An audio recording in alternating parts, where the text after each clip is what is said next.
What's gaming, gamers? Today, I've got a build guide for you using the Titan Exotic Arms Armor Pyrogale Gauntlets. This build is, honestly, one of the most fun builds in the game right now, and I'm not even a Titan main. It's not necessarily entirely viable in endgame content, for example Grandmaster strikes, but it is very effective in anything Legend and below, and if you're skilled with the game, is definitely usable in some Master difficulty content. This build has significant Scorch uptime, as well as ignition potential, and will make use of every part of the Solar subclass. But before I get into the video, I'd like to shout out our clan, the Tyrant Seraphs. If you're looking for people to play any content in Destiny with, ranging from ritual playlists and seasonal activities all the way to raids and Grandmaster strikes, feel free to join the Discord server. We welcome anyone, no matter how new or seasoned you are, and all of us will teach encounters if you don't know something. If you're interested, hop into the Discord server and play some Destiny with us, the link is in the description. Now for the build guide. First things first, in case you're not aware, I'll describe exactly what the Pyrogale Gauntlets do. Pyrogale Gauntlets have the exotic perk Percussive Flames, which modifies both the Burning Maul super and the Consecration aspect. For Burning Maul, Percussive Flames will change the way it functions so as to make it a single-use super, dealing 650% increased damage over one heavy attack slam from the normal Burning Maul super. It also summons 3 waves of solar energy that track to enemies, which each apply 20 Scorch and summon a Cyclone upon impact with an enemy or surface. The description of the exotic says it summons 5 Cyclones, but this seems to be false. As for the Consecration aspect, it turns the secondary slam into a mini version of the super itself, causing it to summon 1 wave of solar energy that also summons a Cyclone upon impact with an enemy or surface. The Cyclones apply 3 Scorch stacks every half a second, making them a very effective tool for increasing your ignition procs. Now that you know what the Pyrogale Gauntlets do, I can get into the build itself, starting with the subclass. I'll put everything on screen first as a prescriptive setup if that's what you prefer, and once I've done that, I'll detail what each subclass element does as well as why I've chosen it. First, run the Burning Maul super. Run the Rally Barricade, whichever jump you prefer, the Hammer Throw melee, the Healing Grenade, the Consecration aspect, the Soul Invictus aspect, Ember of Ashes, Ember of Char, Ember of Eruption, and Ember of Searing. To detail the subclass, firstly, the super. Burning Maul is chosen as it's the only super affected by the Pyrogale Gauntlets exotic arms. I've already described how Burning Maul is affected by the Pyrogale Gauntlets, so I'll refrain from explaining it again and simply move on. For the Barricade, I use the Rally Barricade as it has a significantly faster base cooldown than the Towering Barricade, and it's used for ability regeneration purposes. As casting the Barricade will regenerate abilities for the build, having it off cooldown more often is the most important aspect of it, thus the Rally Barricade is chosen. For the melee ability, you can use either the Hammer Strike or Hammer Throw melee. As you'll be using the Consecration aspect anyways, you won't be using the melee ability itself almost at all. However, choosing the Hammer Throw melee ability will allow you to use it to gain its benefits, and then you can simply pick the hammer up to fully regenerate your melee ability. This is beneficial for survival purposes, as hitting an enemy with the Hammer Throw ability will cause the collection of the hammer to grant you a stack of the Cure buff, which will instantly heal you. I believe having this as an option to be incredibly beneficial in Legend difficulty content and is invaluable when pushing Master or equivalent level activities. For your grenade, it really doesn't matter which you run. Running any of the damaging grenades will increase both your Scorch and Ignition output, which will serve to increase the efficiency of your ability loop. Running the Healing Grenade is a safe option and is the one I tend to gravitate towards, as it's effectively a get out of jail free card when you need one most. Onto the aspects, firstly Consecration. Consecration will grant you a special melee ability that can be activated while sliding. This melee ability will cause you to jump up in the air, sending a wave of solar energy forwards that damages and scorches targets upon hit. While in the air, activating your melee ability again will cause you to slam the ground, sending another wave of solar energy forward which will instantly ignite any scorched target, as well as damaging and scorching targets further. While in Consecration's special melee ability animation, you are granted an additional 25% damage resistance to any non-melee incoming damage. I've already talked about the buffs Consecration is granted due to the Pyrogale Gauntlets, so I won't go over those again and instead move on. For the second aspect, I choose to run Soul Invictus for survivability purposes. Soul Invictus will cause any solar ability final blow, Hammer of Soul impact, or defeated scorched target to summon a sunspot at its location.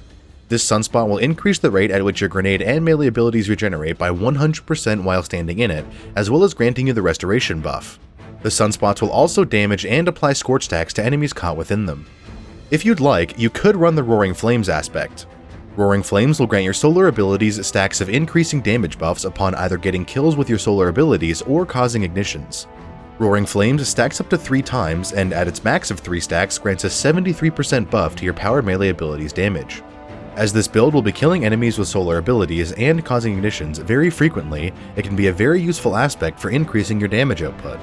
It doesn't have the same survivability potential as Sol Invictus, however, so it's your decision whether you prefer the slower, more controlled playstyle offered by Sol Invictus, or the fast, glass cannon playstyle offered by Roaring Flames. Now for the fragments. There are quite a few fragments that can be useful with this build. I'll start with the 4 fragments I personally use and then describe a collection of alternative fragments that can be used if they better suit your needs. Firstly, Ember of Ashes will increase the amount of scorch stacks applied to enemies. This is invaluable for increasing the amount of ignitions you can cause. As causing ignitions is the main way this build will deal with majors, being able to do so significantly more frequently is a very useful tool to have. Next, Ember of Char will cause your ignitions to apply 60 scorch stacks to enemies damaged by ignitions with Ember of Ashes equipped. This allows for the chaining of ignitions, which is both a lot of fun to watch and a very effective tool for clearing groups of enemies quickly. Ember of Char also increases your discipline stat by 10 points, which is a nice boost to your grenade's passive regeneration rate. Third, Ember of Eruption will increase the radius of the explosion caused by igniting an enemy.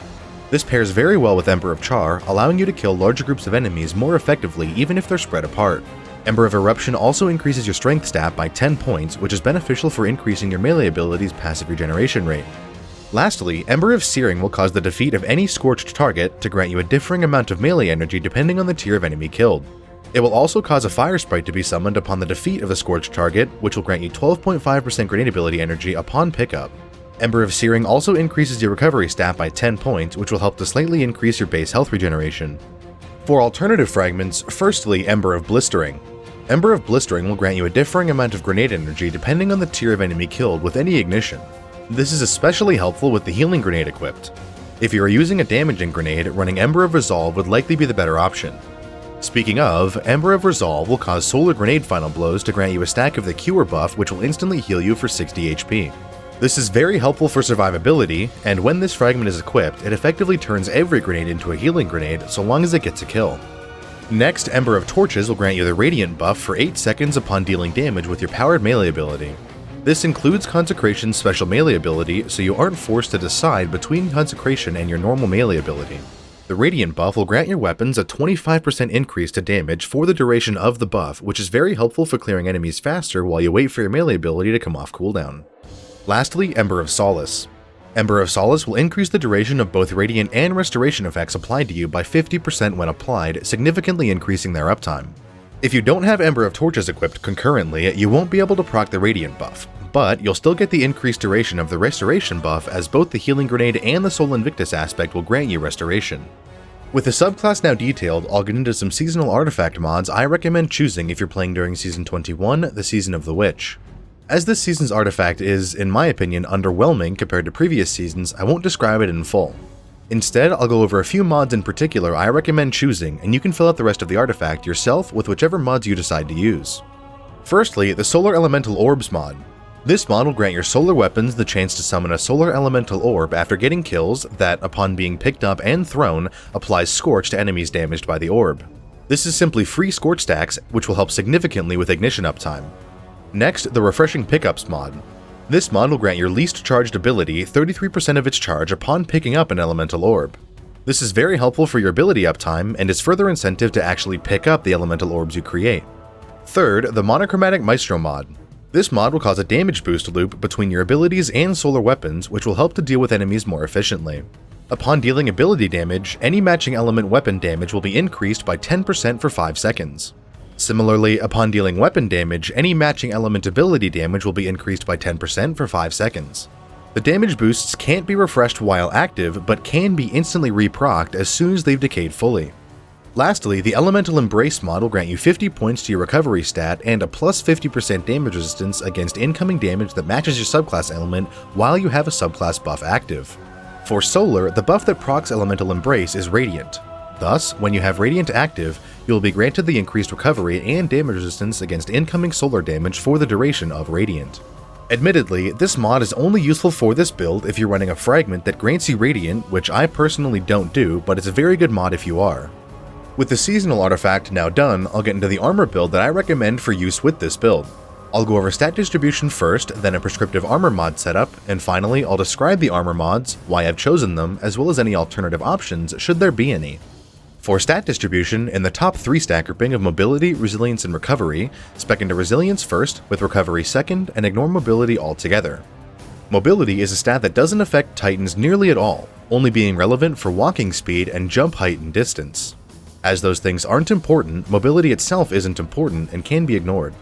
Resilience is the most important stat on a Titan as it affects both your incoming damage resistance as well as your barricade's base cooldown. For every tier of Resilience, you are granted an additional 3% damage resistance up to a maximum of 30% at tier 10. Furthermore, your barricade's base cooldown is made up to 1.7 times faster at tier 10 Resilience. The damage resistance will help significantly with survivability, and the reduced barricade cooldown will help to refund energy to your other abilities more often. Recovery is a very good stat to spec into on a Titan, especially with mobility requiring no points put into it. The higher your recovery stat is, the faster your health and shields will start to regenerate after taking damage, and the rate at which they regenerate will be faster. This is very useful for survivability, as the faster your health and shields regenerate, the more likely you are to survive any specific engagement. High recovery is especially helpful when paired with high resilience, as recovering health faster is more impactful when you take less damage to begin with. For the bottom 3 stat grouping of Discipline, Intellect, and Strength, spec into Strength first, with Discipline second, and ignore Intellect altogether. Discipline will decrease the base cooldown of your grenade, which is helpful for this build as it doesn't have too many ways to actively regenerate the grenade. This means its base cooldown being shorter is more impactful as it will need to passively regenerate more often. The grenade itself is good to have off cooldown as often as possible as well, whether you're running the healing grenade or any one of the damaging grenades. All of this makes Discipline a worthwhile stat to spec into. Intellect is effectively useless for this build, as it generates a significant amount of super energy via the Consecration melee ability and Orbs of Power anyways. Intellect is a very involved stat that I don't really have the time to get into, so I'll leave it at that and simply say it's not worth having anything above tier 3 Intellect with this build. Strength will decrease the base cooldown of your melee ability, which is the centerpiece for this build. This means when walking between encounters, or when Orbs of Power are unable to be generated or collected, your melee ability will regenerate faster, allowing you to use it sooner. This build will be actively regenerating the melee ability very frequently, and with active regeneration being percentage based, the strength stat won't affect how quickly the melee ability will be able to be actively regenerated. However, that's no reason not to spec into strength, merely a reason not to spec into it too heavily. My armor build stats are 32 mobility, 92 resilience, 80 recovery, 61 discipline, 32 intellect, and 70 strength. With the armor stats now done, I can get into the mod setup I recommend for use with this build. I'll put everything on screen first as a prescriptive setup if that's what you prefer, and once I've done that, I'll go over every mod in detail, describing what it does, as well as any alternative options should there be any. On your helmet, run 2 hands-on mods and 1 harmonic siphon mod. On your arms, run 1 heavy-handed mod and 1 melee kickstart mod. On your chest piece, simply run whichever resistance mods you need for the content you'll be running. On your legs, run 2 invigoration mods and 1 recuperation mod. On your mark, run 2 outreach mods and 1 reaper mod. To detail the mods, firstly the helmets mods. The 2 hands-on mods will generate a significant amount of super energy upon getting kills with your melee ability. This counts both your throwing hammer melee ability and the consecration ability, which allows you to use both abilities whenever you see fit and still be granted the same amount of super energy. As the consecration ability is the centerpiece of the build, you'll be generating a ton of super energy very frequently using 2 hands-on mods. Next, the harmonic siphon mod will simply cause an orb of power to be summoned upon getting a multi-kill with any solar weapon. This orb of power is very beneficial for the build. It will grant melee energy, armor charge, health, and super energy all at once when collected.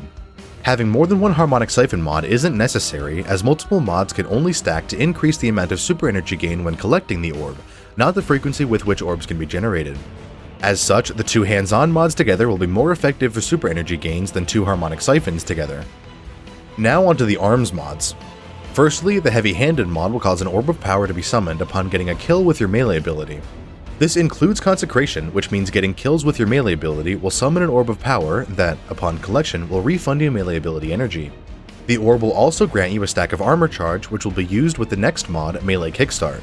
Melee Kickstart will serve to consume stacks of armor charge to refund you melee energy upon the use of your melee ability, with more stacks of armor charge equaling more refunded ability energy. Even without stacks of armor charge, Melee Kickstart will still grant you 12.9% ability energy upon the use of your melee ability. However, if you have 3 stacks of armor charge, which is this build's maximum, you'll be refunded 31% of your melee ability's energy. If you have the ability to slot 2 of these kickstart mods without removing the heavy-handed mod and without losing out on armor stats, I highly recommend doing so, but it's not a significant enough uptime increase to forego either the heavy-handed mod or armor stats. For your chest pieces mods, simply run whichever resistance mods you need for the content you'll be running. I generally run 2 resistance mods that correspond to the activity's threat modifier, and then either a concussive dampener or a separate elemental resistance mod alongside it. How exactly you run your resistance mods is up to you and should change as you change activities. Onto your legs mods, firstly the 2 invigoration mods. These 2 invigoration mods together will grant you 13% of your melee ability's energy upon the collection of any orb of power with no cooldown. This means the more orbs of power you generate and collect, the faster you'll be able to actively regenerate your melee ability. Next, the recuperation mod will simply grant you 70 health upon the collection of any orb of power. This is overwhelmingly beneficial for a melee build such as this, where you'll find yourself in groups of enemies frequently and will increase your survivability immensely. If you'd like, you can swap out one of the invigoration mods in favor of a stacks on stacks mod. Even though you'll be collecting orbs of power often, your melee ability will regenerate very fast, and you won't always beat the maximum of 3 stacks of armor charge when you use Consecration. Stacks on stacks will effectively double the effectiveness of your melee kickstart mod, making it a worthwhile mod to slot. Plus, removing one of the invigoration mods only lowers its granted melee energy gains by 3%, from 13% to 10% per orb collected. Honestly, this probably makes stacks on stacks the better option, but I've written the script out this way already and I'm not going back to edit it. Lastly, the mods on your mark. First, the 2 outreach mods together will grant you 15% melee ability energy upon the casting of your barricade. This is a really nice boost to your melee ability's uptime, and is effectively free as you don't have to go out of your way to cast it. It is for this reason I run the Rally Barricade, as its shorter cooldown means I can cast it more often to be granted this melee energy more frequently. Finally, the Reaper mod will cause your next weapon final blow after having cast your barricade to summon an orb of power. As you'll be casting your barricade somewhat often to be refunded melee energy, Reaper will simply be an extra orb of power for you to collect after having done so. With the armor's mods now detailed, I can get to some weapon recommendations I have for use with this build. I'll detail a couple of weapon perks first, then recommend some specific weapons that can roll said perks. After, I'll describe some exotic weapons whose perks would synergize with this build, and finally, I'll explain what weapons I use with this build and why I use them. Firstly, for weapon perks, there's Incandescent. Incandescent will cause any enemy you kill to explode, scorching nearby enemies. Incandescent applies 30 scorch stacks to enemies by default and is increased to 40 stacks when you have the Ember of Ashes fragment equipped. Incandescent is perfect for this build as it will increase the amount of ignitions you can cause, in turn increasing this build's overall effectiveness.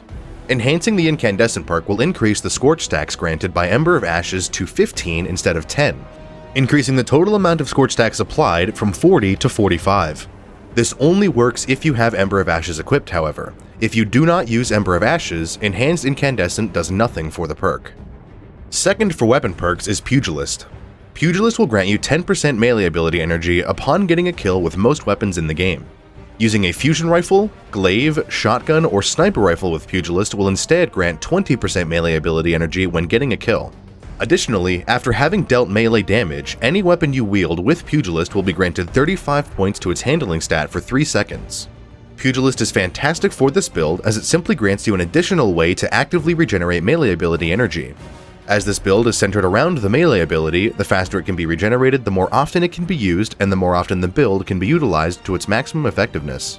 Enhancing the Pugilist perk will cause the granted melee ability energy to be increased to 11% with most weapons, and to 22% with fusion rifles, glaives, shotguns, and sniper rifles. Now, I'll list every weapon that can roll both of these perks, as well as how to acquire them.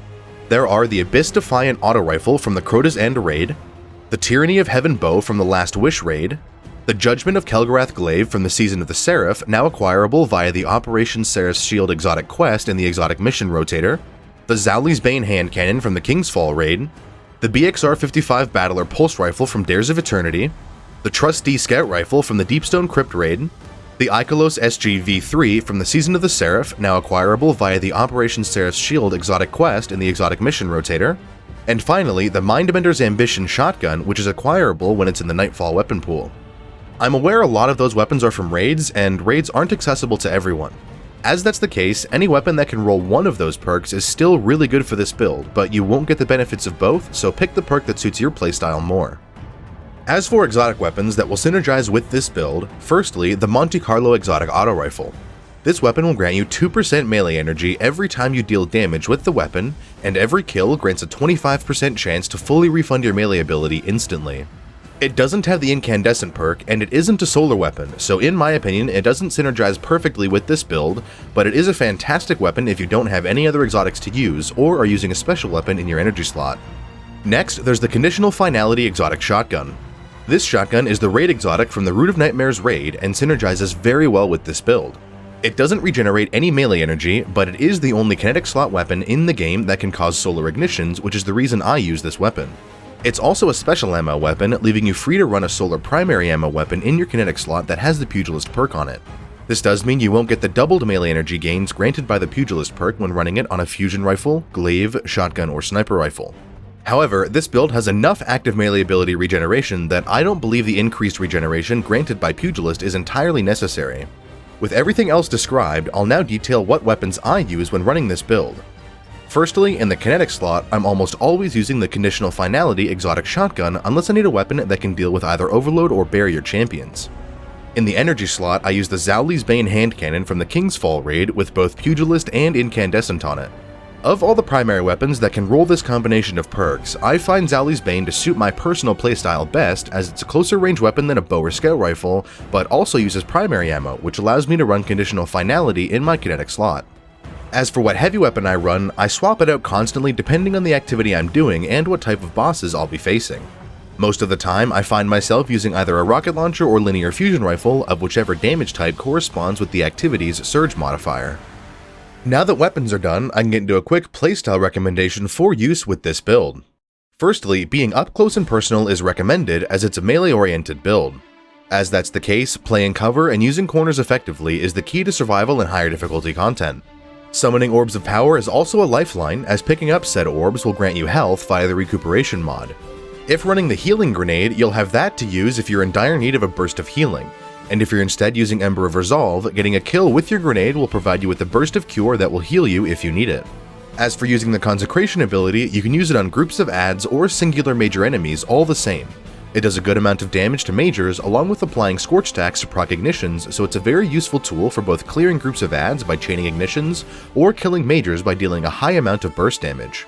To regenerate the melee ability quickly, get kills with a Pugilist weapon, collect Orbs of Power, and cast your Barricade to be granted bursts of melee ability energy. Collecting Orbs of Power will also grant you stacks of armor charge that will be consumed by the melee kickstart mod on your arms, and to generate orbs to collect, get kills with solar weapons and your melee ability itself. But that's all for this video. Thanks for watching. If you have any questions, concerns, or alternative ideas, please leave them in the comments. I read them all and reply to as many as I can, suggesting I remember to. Again, if you'd like to join our clan, the Tyrant Seraphs, there's a link to our Discord server in the description. Feel free to hop in and play some Destiny with us.